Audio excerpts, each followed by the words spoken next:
Hallelujah. Praise the Lord. Hallelujah. बोले यीशु मसीह की जय. बोले यीशु मसीह की जय. Praise the Lord. देवबाप तुम्हाला आशीर्वादित करो. कारण परत एकदा आपण या संध्याकाळच्या वेळेस एकत्रित येऊया आणि खरोखर प्रचंड लोक आशीर्वादित होते त्या संध्याकाळच्या 8:30च्या ह्या छोट्याशा मीटिंगमध्ये, प्रार्थनेमध्ये. आणि खरोखर प्रभू महान आणि अद्भुत कार्य करत आहे. तर तोच देव आजही तुमच्याशी बोलणार आहे. सगळ्यांनी म्हणा, प्रभू येशू, प्रभू येशू, आज तू माझी भेट घे. आज तू माझी भेट आज घे. तू माझ्याशी बोल प्रभू. आज तू माझ्याशी बोल. Praise the Lord. हालेलुया. आणि आपण यावेळेस नीतिसूत्र 8वा अध्याय आणि 17 वचन वाचूया. बायबल घेऊन बसूया आपण. ही वेळ आहे, प्रार्थनेची वेळ आहे. आपलं बायबल उघडूया. नीतिसूत्र 8वा अध्याय 17 वचन. जे माझ्यावर प्रीती करतात त्यांच्यावर मी प्रीती करतो, आणि जे झटून मला शोधतात त्यांना मी सापडतो. Amen. Amen. Praise the Lord. Hallelujah. Hallelujah. Hallelujah. बायबलमध्ये लिहिले की जे माझ्यावर प्रीती करतात त्यांच्यावर मी प्रीती करतो, आणि जे झटून मला शोधतात त्यांना मी सापडतो. Yes. Praise the Lord. Hallelujah. आज प्रभू येशू तुमच्यावरती प्रेम करतो. आज कित्येक लोक म्हणतात की माझ्यावरती कोणी प्रेम नाही करत, कोणाला माझी काही काळजी नाही, कोणी मला विचारत नाही. पण काळजी करू नका, आज प्रभू तुमच्यावरती प्रेम करत आहे. प्रभू येशू म्हणतो, मी तुझ्यावरती इतकं प्रेम केलं आहे, वधस्तंभाकडे बघ. आज प्रभू येशूने एवढं आपल्यावरती प्रेम केलं आहे की पित्याने त्याचा एकुलता एक पुत्र आपल्यासाठी देऊन टाकला. Praise the Lord. हालेलुया. आणि आज प्रभू येशू ख्रिस्ताने त्याचं मौल्यवान रक्त आपल्यासाठीच आणलेलं आहे. आणि तो म्हणतो की बेटा, मी तुझ्यावरती प्रेम करतो. माझ्या मुली, माझ्या मुला, सगळ्या जगाने जरी तुला नाकारलं असेल तर मी तुझ्याजवळ आहे. मी तुला उचलणारा परमेश्वर आहे. Praise the Lord. हालेलुया. अजून एक वचन वाचूया आपण. नीतिसूत्र 8वा अध्याय आणि 21 वचन वाचूया. अशासाठी की जे माझ्यावर प्रीती करतात 18. धन व सन्मान, टिकणारी संपत्ती व न्यायपण ही माझ्याजवळ आहेत. धन व सन्मान, टिकणारी संपत्ती व न्यायपण माझ्याजवळ आहे. Amen. Praise the Lord. Hallelujah. आज आपल्याला टिकणारी संपत्ती हवी आहे. आज प्रत्येकाला पाहिजे. आज प्रत्येकाला टिकणारी संपत्ती पाहिजे, टिकणारं धन पाहिजे, टिकणाऱ्या गोष्टी पाहिजे. आज जग पळतंय, रात्र दिवस पळत आहे मिळवण्यासाठी, कमवण्यासाठी. कमवत आहेत, फिरतायत, पळतायत, पण हाती काही लागत नाही. पण प्रभू म्हणतो की खरी टिकणारी जी संपत्ती आहे आणि खरे जे आशीर्वाद आहेत ते माझ्याजवळ आहेत. Praise the Lord. हालेलुया. आणि प्रभू म्हणतो, तू जगात किती जरी पळाला तर ते टिकणारं नाहीये. पण जेव्हा तू माझ्यावर प्रेम करतो, जेव्हा तू मला शोधशील, जेव्हा तू मला हुडकशील, देव म्हणतो मी प्रत्येक गोष्टीवर तुझे आशीर्वाद पाठवेन. Amen. Praise the Lord. Hallelujah. पैसा असो, मग ते आशीर्वाद असो, मग ते तुमची हेल्थ असो, ते तुमचं आरोग्य असो, देवा म्हणतो मी तुला सांभाळील. मी तुझी केअर करणारा परमेश्वर आहे. Praise the Lord. हालेलुया. या आठवड्यामध्ये बघा, मी तुम्हाला सांगेल की संकट कधीही सांगून येत नाही. कित्येक लोक म्हणतात माझ्याकडे चांगली हेल्थ आहे, माझ्याकडे पैसा आहे, गाडी आहे, बंगला आहे, नोकरी आहे, मला गरज नाही. अरे पण संकट सांगून नाही येत आहे. Praise the Lord. आज गेल्या आठवड्यामध्ये एक बहीण आमच्याकडे आली आणि तिची साक्ष मी तुम्हाला सांगेल. ती मालेगाव या ठिकाणी राहते. तिचं नाव आहे विद्या भोईटे. मे बी ती ऑनलाईन मला पाहत असेल. त्या म्हणतात की पास्टर, माझे पती रात्री जेवत असताना त्यांच्या हातातून अचानक ग्लास खाली पडला आणि ते कसे तरी करायला लागले. आम्हाला कळत नव्हते आणि त्यांचा हात जो आहे तो काम करणे बंद झाला. त्यांना हाताने काहीच उचलता येईना. त्यानंतर आम्ही खूप घाबरल्यानंतर आम्ही त्यांना दवाखान्यामध्ये घेऊन गेलो. दवाखान्यामध्ये डॉक्टरांनी त्यांनी चेक केले व सांगितले की त्यांना पॅरालाइजचा अटॅक आला आहे. कळतंय? संकट सांगून येत नाही. Praise the Lord. पण संकट येऊ, दुःख येऊ दे, त्रास येऊ दे, पण जर परमेश्वर जर तुमच्या बाजूचा असेल ना, त्या संकटातून असे तुम्ही बाहेर याल. आमेन. त्या त्रासातून तुम्ही असे बाहेर याल. पण जर तुम्ही एकटे जर स्ट्रगल करताय ना संकटावर, तर संकटावर संकट येतील, दुःखावर दुःख येईल, त्रासांवर त्रास येईल. पण जर परमेश्वराला आपला जर तुम्ही शरणस्थान आणि परमेश्वराला जर खडक आणि गड मांडलेला आहे ना, तर मी तुम्हाला सांगेल कुठलंही संकट थांबवू शकत नाही. थोडा वेळ तुमच्या डोळ्याला ते दिसेल, पण त्याला जावं लागेल. ही बहीण म्हणते की अचानक त्यांचं पूर्ण कुटुंब आनंदाने जेवायला बसलं होतं. लेकरं, पती, पत्नी सगळे आनंदाने जेवत होते. त्यांना काय माहीत होतं अचानक असं होणार आहे. त्यांना काय माहिती होतं की अचानक हे संकट त्यांच्यावर येईल. आणि ती म्हणते अचानक तिच्या मिस्टरांनी कोसळले. अचानक काय झालं कळलं नाही. हातातून ग्लास पडला आणि ऑन द स्पॉट तिथे त्यांना पॅरालिसिसचा अटॅक आला.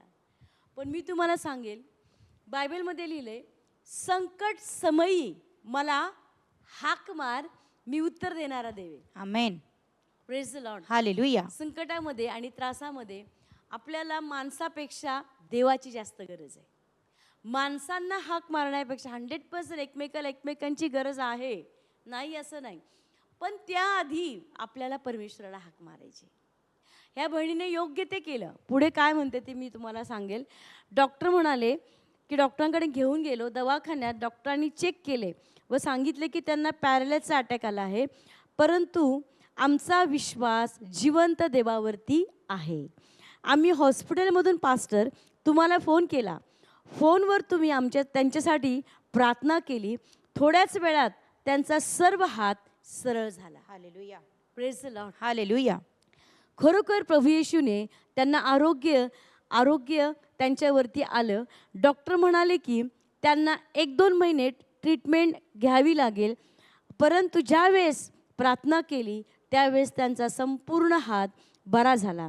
जे माझे पती 4-5 महिने उठणार नव्हते, त्यांना एका दिवसात परमेश्वराने उठवले. परमेश्वराची योजना आहे आणि प्रभू येशू आमच्यावर अत्यंत प्रेम करतो, कारण की तो जिवंत देव आहे. तो एका क्षणात परिस्थिती बदलणारा आहे. Amen. Praise the Lord. Hallelujah. बहीण म्हणते की संकट आलंय, प्रॉब्लेम आले, पण त्या संकटामध्ये आणि प्रॉब्लेममध्ये सुद्धा आम्ही परमेश्वराला हाक मारली. Praise the Lord. डॉक्टर म्हणाले की अरे 7-8 महिने तरी यांना ट्रीटमेंट द्यावी लागेल. पण ही बहीण म्हणते की हॉस्पिटलमधून आम्ही पहिलं काम केलं की पास्टरांना फोन केला. येशूच्या नावामध्ये ह्या भावासाठी प्रार्थना केली गेली.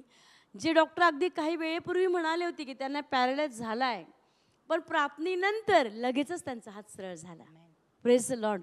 आज तोच देव तुमच्याही जीवनामध्ये कार्य करणार आहे. आज तुम्ही अशा हताशा निराश झाला असाल तर मी तुम्हाला सांगेल, जगावरती प्रेम, जगातल्या गोष्टींवरती प्रेम करण्यापेक्षा ते सगळं प्रेम जर तुम्ही परमेश्वरावरती लावलं ना, सगळं तुमच्या जवळ आहे. Praise the Lord. हालेलुया. लोक म्हणतात हे माझं, जे माझं म्हणतात सगळं हातातून निघून जातं, काही हाताशी येत नाही. पण जर देवाला आपलंसं तुम्ही केलं ना, देवावरती आपलं प्रेम केलं ना, तर मी तुम्हाला सांगेल तुम्हाला कशाची वाण पडणार नाही. येस. आमेन. प्रभू म्हणतो मी टिकणारे धन देईन तुला. जर तू मला हुडकशील, मला शोधशील, माझ्यावर प्रेम करशील, तर प्रभू म्हणतो टिकणारं धन आणि टिकणारी संपत्ती तुझ्या घरामध्ये राहील. आज लोक कमवत आहेत, पण त्यांच्या पिशव्यांना होल पडलंय. त्यांना कळत नाही की इकडून पिशवीत टाकतायत पण खालून निघून चाललंय, कारण सैतान त्यांच्या घरामध्ये ते राहू देत नाही. दवाखान्यामध्ये वेगवेगळ्या कोर्ट कचेरी हे ते लोकांच्या वेगवेगळ्या मार्गाने तो तुमचा पैसा चाललाय. पण जो तो टिकायला हवा आहे, जर तो वाढायला पाहिजे, जर तो आशीर्वादित व्हायला पाहिजे, तर एकच गोष्ट आपल्याकडे आहे, ती म्हणजे परमेश्वराला शोधणं. येस. कारण बायबलमध्ये काय आपण सुरुवातीला वाचलं, जे मला शोधतात त्यांना मी सापडतो. Amen. Praise the Lord. Hallelujah. अजून एक वचन वाचूया आपण, नीतिसूत्र 3रा अध्याय आणि 16 वचन.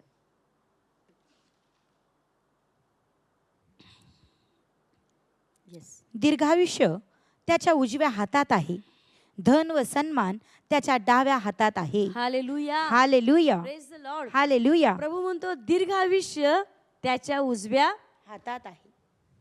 दीर्घायुष्य देणं कोणाच्या हातात आहे? डॉक्टरांच्या. डॉक्टर प्रयत्न करतील, पण फायनली डॉक्टर एक शब्द शेवटी म्हणतात, प्रयत्न संपल्यावर आता देवाकडे बघा. Praise the Lord. आणि प्रभू काय देवाचं वचन काय सांगतं की दीर्घायुष्य देणं त्याच्या हातात आहे. Praise the Lord. आणि पुढं प्रभू म्हणतो की टिकणारी संपत्ती, धन व सन्मान त्याच्या डाव्या हातात आहे. धन आणि सन्मान त्याच्याजवळ आहे. सन्मान पाहिजे, मान पाहिजे, रिस्पेक्ट पाहिजे, त्याच्या हातात आहे. आशीर्वाद पाहिजे, त्याच्या हातात आहे. दीर्घायुष्य पाहिजे, त्याच्या हातात आहे. आरोग्य पाहिजे, त्याच्या हातात आहे. मग आपण दुसऱ्या हाताकडे बघून वेळ का घालवतोय? दुसऱ्या हातांची आशा का करतोय आपण? आज कित्येक लोक त्यांनी मला पाहिलं नाही, त्यांनी माझ्याकडे लक्ष दिलं नाही, त्यांनी मला विचारलंच नाही, त्यांनी मला फोनच नाही केलेला आणि मग मी रागावलो, मग मी चिडलोय. कशाला? तो त्याच्या जागेवर ओके आहे. आपल्याला देवाची गरज आहे. आपण इथले वारीस नाही आहे, आपण स्वर्गीय वारीस आहे. Praise the Lord. हालेलुया. जे परमेश्वरावरती भाव ठेवणारी लोक आहेत ना, मला तुम्हाला सांगू द्या की आपण पृथ्वीवरचे वारीस टेम्पररी आपण. हा प्रवास आपल्याला संपवायचा आहे, काही दिवसात संपणार हा प्रवास, पण पुढे काय याचा आज विचार करायचा आहे आपल्याला. Praise the Lord. आणि बायबलमध्ये लिहिलं की जो कोणी प्रभू येशू ख्रिस्तावरती विश्वास ठेवतो त्याला सार्वकालिक जीवन मिळतं. आमेन. आज जर तुम्ही येशूवरती विश्वास ठेवत आहात, जर परमेश्वराच्या मागे चालत आहात, तर मी तुम्हाला सांगेल स्वर्ग तुमच्यासाठी आहे. आणि परमेश्वराने उत्तम त्या गोष्टी आपल्यासाठी ठेवल्यात, बेस्ट गोष्टी आपल्यासाठी ठेवल्यात. आणि म्हणून स्वतःला निराश करू नका, उदास राहू नका, दुःखी राहू नका. हे दिवस 100% बदलणार आहेत. आज जे दिसत आहे तुमच्या समोर, जर तुमची इच्छा आहे की बदललं गेलं पाहिजे, तर देवावर प्रेम करायला शिका. कित्येक लोकांनी वर्षोनवर्ष घातले, त्याला मनवा त्याला मनवा, याचा रुसवा त्याचा फुगवा फुगा रुसा. मला देवाचा चेहरा शोधायचा आहे. Amen. Praise the Lord. Hallelujah. मला देवाकडे बघून जगायचं आहे. आणि मी तुम्हाला सांगेल, देवाकडे जर बघून जगलात ना, तो तुमची मुखे कधीही काळवणार नाही. आमेन. तुम्हाला तो कदापि तुम्ही लाजेत पडणार नाही. तर तुम्हाला वर आणि वर आणि वर नेणार आहे. Praise the Lord. हालेलुया. तुम्हाला कधी थकू देणार नाही, तो तुम्हाला दमू देणार नाही. तुमची शक्ती रिन्यू करणारा तो देव आहे. तुमची ताकद नवीन करणारा तो परमेश्वर आहे. आणि कारण तो म्हणालाय, अरे दीर्घायुष्य मी देतो, आशीर्वाद मी देतो, पैसा मी देतो, टिकणारं धन मी देतो. मग काय आहे? मग जगाची आशा राहिलीच कुठे? आपण जगाची आशा करत बसतो आणि वाट्याला काय येतं? निराशा. तर सगळ्यात बेस्ट आनंदित जर राहायचंय, एन्जॉय जीवनामध्ये करायचंय, तुम्हाला आनंद घ्यायचा आहे, तर भोवतालच्या गोष्टीवरून आपली नजर काढूया आणि आपली नजर आपण परमेश्वरावरती लावूया. आणि तिथून पहा कशा आनंद येत आहे, शांती येत आहे. आणि मी तुम्हाला सांगेल, कल्पने पलीकडे तुमच्या जीवनात गोष्टी घडतील. Amen. Praise the Lord. Hallelujah. बोला येशू मसीह की जय. आणि आपण प्रार्थना करूया. आज जर तुम्ही आम्हाला पहिल्यांदा पाहत आहात, विनयार्ड ब्लेसेड मिनिस्ट्रीमध्ये स्वागत आहे तुमचं, वेलकम आहे. तुम्ही येऊ शकता. प्रभू तुम्हाला नक्की आशीर्वादित करेल. आपले डोळे बंद करा, माझ्या मागे एक प्रार्थना करा. प्रभू येशू, प्रभू येशू, मी तुमच्यावर विश्वास ठेवते. मी तुमच्यावर विश्वास मला ठेवते. क्षमा कर. मला क्षमा कर. प्रभू येशू, प्रभू येशू, तुमच्या पवित्र रक्ताने तुमच्या पवित्र माझे रक्ताने पाप धुवून टाक. माझे पाप धुवून प्रभू टाक. येशू, प्रभू येशू, तूच माझा तारणारा देव आहे. तूच माझा तारणारा देव आहेस. असा मी विश्वास ठेवते. असा मी विश्वास प्रभू ठेवते. येशू, प्रभू येशू, माझं जीवन बदल. माझं जीवन बदल. धन्यवाद येशू. धन्यवाद येशू. प्रभू येशूच्या नावात. प्रभू येशूच्या नावात. आमेन. आमेन. देवप्पा, जे लोक पाहतायत, आज ज्याने तुझ्यावरती विश्वास ठेवलाय, आज प्रत्येकांसाठी माझी प्रार्थना आहे, दिवस बदलले जाऊ देत प्रभू. त्यांचं दुःख आनंदात बदललं जाऊ दे. आज देवप्पा ते म्हणतात, आम्ही कष्ट करत आहे, आम्ही राबतोय, आम्ही दिवस रात्र पैसा कमवतोय, पण पैसा आमच्या घरात टिकत नाही. कुठे ना कुठे आमचा खर्च होतोय, लॉस होते. प्रभू, माझी प्रार्थना आहे, त्यांच्या घरामध्ये टिकणारी संपत्ती येऊ दे, टिकणारं धन येऊ दे. प्रभू येशूच्या नावात त्यांना काही कमी पडणार नाही. त्यांच्या सर्व गरजा प्रभू येशूच्या नावात भागवल्या जाऊ देत. आणि उत्तम त्या आशीर्वादाने प्रभू त्यांची गाठ घे. धन्यवाद पित्या, तू आमची प्रार्थना ऐकली आहे. आम्ही सर्व गौरव प्रभू तुला देतो आणि प्रभू येशूच्या नामात मागत आहे. Amen. Praise the Lord. Hallelujah. बोल येशू मसीह की जय. परत एकदा आपण उद्या याच वेळेस भेटूया. God bless you. थँक्यू.